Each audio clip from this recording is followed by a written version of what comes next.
The clock would glow with numbers I came to dread. 2:17 a.m., 3:42 a.m., 4:03 a.m. Night after night, I found myself wide awake, a strange heat blooming in my chest. Perimenopause had arrived like an uninvited guest, and its favorite trick was stealing my sleep. The hot flashes were a jolt, pulling me from my dreams into a sweaty, heart-pounding reality. Once I was awake, my mind would start to race, spinning through worries and to-do lists. The exhaustion was a heavy blanket I wore all day long. I felt perpetually foggy, irritable, and just not myself. It was a frustrating and lonely cycle. I knew something had to change. I couldn't keep living like a ghost in my own life, haunted by a lack of rest. I tried everything that friends and articles suggested. I gave up caffeine, I bought expensive pillows, I even tried sleeping in a different room. Some things helped a little, for a little while, but nothing seemed to stick. My new evening begins long before my head hits the pillow. About 2 hours before I plan to sleep, I start to dim the stage of my day. Bright overhead lights in the kitchen and the living room are switched off. In their place, I turn on a single soft lamp with a warm-toned bulb. Sometimes I light a candle watching its small flame dance and cast a gentle, flickering glow across the room. The change is immediate. The world softens. This simple act is a powerful signal to my brain. It says the day is done. It is time to wind down. This shift in lighting helps my body's natural rhythm. Bright blue light, from phones, tablets, and overhead fixtures, tells our brains to stay awake and alert. It mimics the midday sun.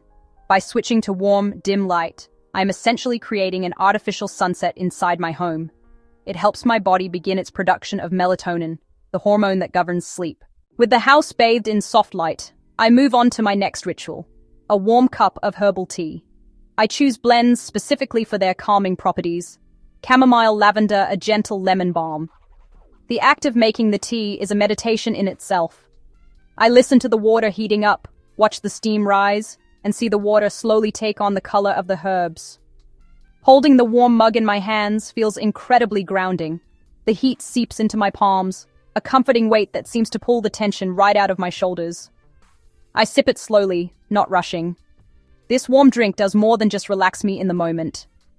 It is a sensory cue that has become deeply ingrained in my evening routine. Just as the smell of coffee might signal the start of the day for many, the gentle aroma and warmth of my evening tea signal its end. My mind has learned to associate this specific taste and temperature with slowing down and preparing for bed. It is a predictable and soothing habit that my body now anticipates, helping it shift more easily into a restful state without me even having to think about it. After finishing my tea, I take a warm shower or bath. This is not a complicated multi-product routine. It is about the power of gentle touch. The warm water relaxes me and rinses the day away. Afterward, I moisturize my face and body, slowly massaging it in. Once my tea is finished, sometimes I journal for a few minutes, just to clear my mind. And my thoughts are on paper. I move to the final active phase of my wind down. I do not get into bed just yet. Instead, I sit in a comfortable chair nearby with a book. This is a crucial distinction. My bed is only for sleeping. By reading in a chair, I reinforce that mental association. I carefully choose what I read during this time. I avoid anything that is a thriller, a suspenseful mystery, or even a work-related book. These types of stories can activate my mind, making it race with possibilities and what-if scenarios, which is the exact opposite of what I need. My pre-sleep reading material is always something calm and gentle. It might be a book of poetry, a collection of essays about nature, or a quiet novel where not much happens. The goal is not to be captivated by a gripping plot, but to let the words wash over me. Reading helps my eyes grow heavy. It provides a single, quiet point of focus for my busy mind, pulling it away from the looping thoughts of my day. This 10 or 20-minute reading session is a soft landing, a gentle ramp that leads my mind down from the alertness of the day into a state of quiet repose. After I feel my eyes starting to droop and my focus beginning to soften, I close my book and prepare for the very last step before sleep. This is my simple breathing exercise, done after I am already lying in bed. I lie on my back, get comfortable, and close my eyes. I focus only on my breath. I breathe in slowly through my nose for a count of 4. I then gently hold that breath for a count of 4. Finally, I exhale slowly and completely through my mouth for a count of 6. The longer exhale is key, as it helps to activate the body's relaxation response. I repeat this simple 4-4-6 breathing pattern just 5 or 6 times. It is not a long or complicated meditation. It is just enough to quiet the final flickers of mental chatter. With each exhale, I feel my heart rate slow down.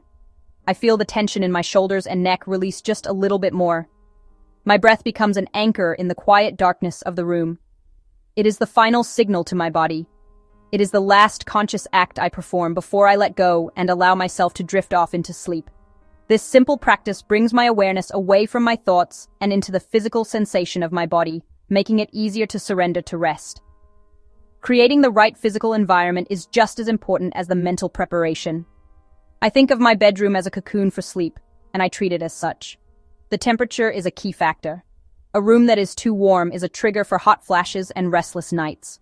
I keep our bedroom on the cooler side. Those small, consistent rituals helped me finally sleep through the night and wake as myself again. If this video helped, please like and subscribe for more information and practical tips on perimenopause. Sleep well.